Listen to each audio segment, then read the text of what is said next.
Soulever les cabas avait-on coutume d'entendre dire, un slogan devenu qui collait à la peau des femmes camerounaises, celle bien sûr d'une certaine catégorie à l'occasion du 8 mars, journée internationale de la femme. Un disque vraisemblablement hors d'usage aujourd'hui et on peut s'enorgueillir en disant que les femmes se sont assagies. L'heure n'est plus à l'affolement et la dépravation le jour de la célébration. La sensibilisation menée de très haut par le ministre de la Promotion de la Femme et de la Famille, le professeur Marie-Thérèse Abenaondoa a payé. Elle qui n'a eu de cesse de crier sur les femmes coupables pour décrier leur comportement déviant, déshonorant et honteux aux yeux du monde a suscité le changement positif. Après la coulée de l'eau sous le pont, on ne soulève plus les cabas dans les bars et les rues après le défilé. Les femmes Bayam Selam et celles rurales principalement indexées ont compris le message et le sens de la célébration qui, au-delà de l'aspect festif qui se veut tout autant responsable, est un grand moment de réflexion sur les questions pertinentes qui les concernent.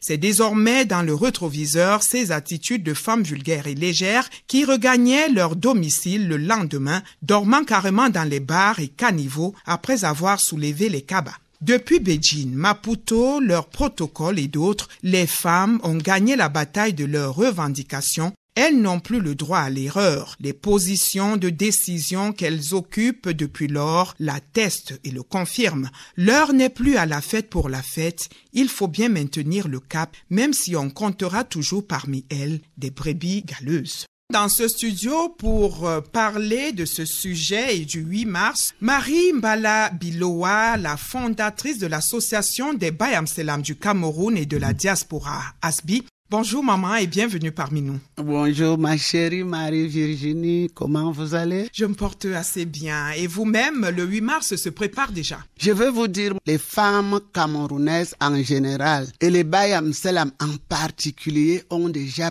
pris conscience. On ne va même plus dire que c'est le 8 mars. Nous, on dit chez nous les Bayam Selam, le mois de mars est dédié à la femme. C'est ça.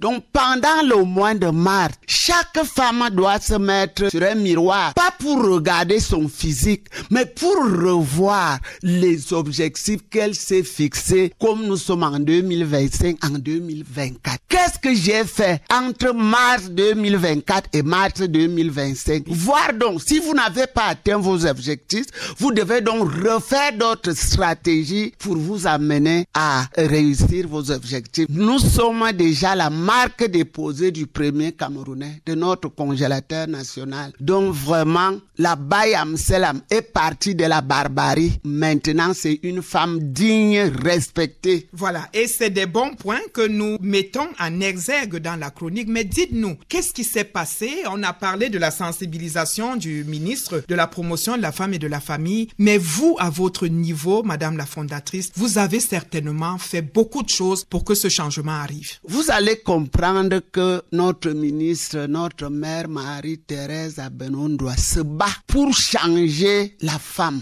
On a des réunions de sensibilisation, même comment nous allons défiler devant notre marraine, Maman Chantal Biya. Donc, quand Maman Marie-Thérèse essaie donc de nous sensibiliser, elle nous met à l'école. C'est le renforcement de capacité, de l'éthique même de la femme. Le corps de la femme n'était pas quelque chose qu'on devait vraiment brader pour montrer que, en soulevant le cabas, vous pouvez voir beaucoup de choses. Nous disons que la peine que notre ministre prend, je pense que toutes les femmes camerounaises et la Bayam Selam qui était étiquetée a changé. C'est après 12 ans de travail et de sensibilisation. Qu'est-ce que nous avons fait? Oui, justement, c'est ça la question. On était délaissés pour compte au Cameroun. Même nous-mêmes, pour aller faire notre commerce, on était dégueulasses, mal habillés, avec des chaussettes, accueillant mal nos clients. On a créé une structure appelée Association des Bayam Selam de Yaoundé à l'époque et on a trouvé notre père, Papa Chimivuna, qui était le délégué du gouvernement. Comme il sensibilisait que les marchés doivent être propres, c'est comme ça ça qui lavait aussi nos cerveaux. Au jour d'aujourd'hui, si quelqu'un vient ici, ce n'est pas écrit sur moi que Bayam Salam.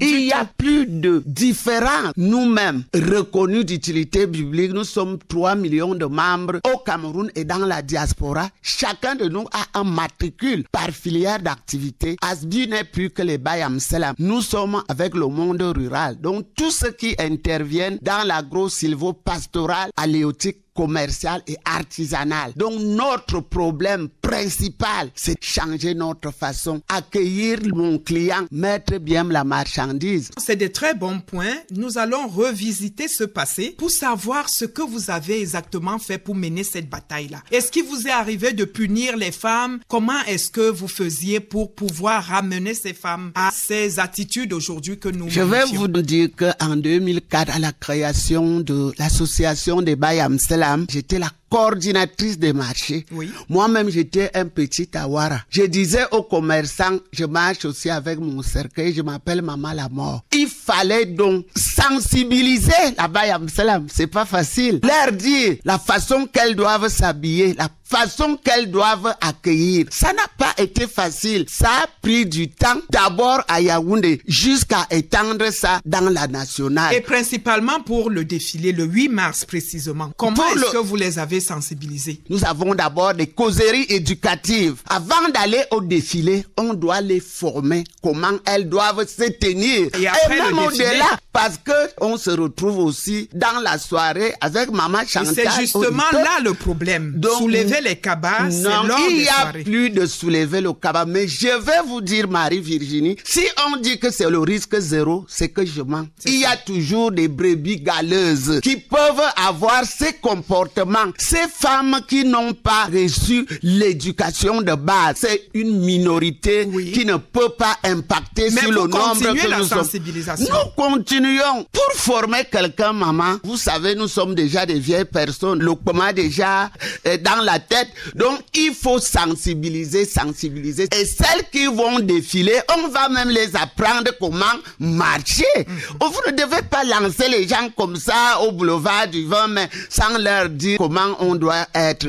Mais dites-nous, les têtus là dont vous parliez également, il y a des brebis galeuses. Est-ce qu'il vous est arrivé de punir certaines femmes? On a eu à punir. De quelle façon? Des fois, vous pouvez enlever son comptoir. Pour toucher le commerçant, ma chérie, enlever son comptoir. Il y a eu des sanctions. Même le super-maire actuellement, on enlève certains Bayam Salam dans tous les marchés quand vous avez un comportement qui n'est pas décent. Donc, ce n'est pas qu'on doit les caresser. Quand vous êtes leader, n'attendez pas que les gens vous aiment. Donc, quand il faut faire le travail, je change. Tu as fait quelque chose, on enlève d'abord le comptoir et on vous donne une sanction ou de 2 jours ou je ne sais comment. Moi, je pense que maman, la COVID-19 devait nous laisser une leçon qui ne devait pas finir. Être toujours dans la propreté, et qui dit propreté dit santé. Dites-nous, vous préparez déjà le 8 mars. Qu'est-ce que vous faites en ce moment? Ce que nous sommes en train de faire maintenant, c'est prendre les 1000 francs pour que une Bayam Salam puisse accueillir son pain pour être aussi présent au défilé. Et on essaie aussi d'écrire à certains de nos parents chaque année. Ils essayent de nous accompagner. Voilà, j'allais justement dire que vous avez beaucoup de contacts aujourd'hui. Quand vous êtes déjà avec le premier Camerounais, maman, cela veut dire que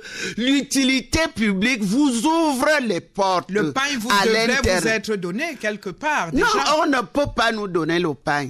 Je vais déjà vous dire... En termes de cadeaux. En termes de cadeaux, c'est difficile. Mais nous-mêmes, avec notre autonomie, je vous dis, on fait des petites cotisations, 1000 francs jusqu'à atteindre 10 000. Mais si quelqu'un nous en donne, on prend. Sensibiliser également sur la focalisation sur le pain parce qu'il y a des ménages qui prennent souvent des coups. Moi, je pense même que cette année, nous avons eu la chance. SICAM a sorti 2 couleurs de pain. Il y a le rose qui a la même couleur que le pain de l'année passée. Si une dame n'a pas eu le pain, elle peut arborer son pain de l'année passée. Le pain ne doit plus être un problème, même dans les ménages, comme ça se faisait au temps passé. Cette époque est révolue, hein, maman. Nous pensons que le port du pagne est un symbole pour dire je suis femme. Donc il n'y a pas de honte à ça. Le pagne du 8 mars égale le pagne du 8 mars. Voilà, nous allons donc sortir par là. C'est déjà l'un des messages. Vous avez certainement un autre message à passer à la femme camerounaise, à la femme Bayam Selam, à la femme rurale. Qu'est-ce que vous dites à ces femmes par rapport au 8 mars?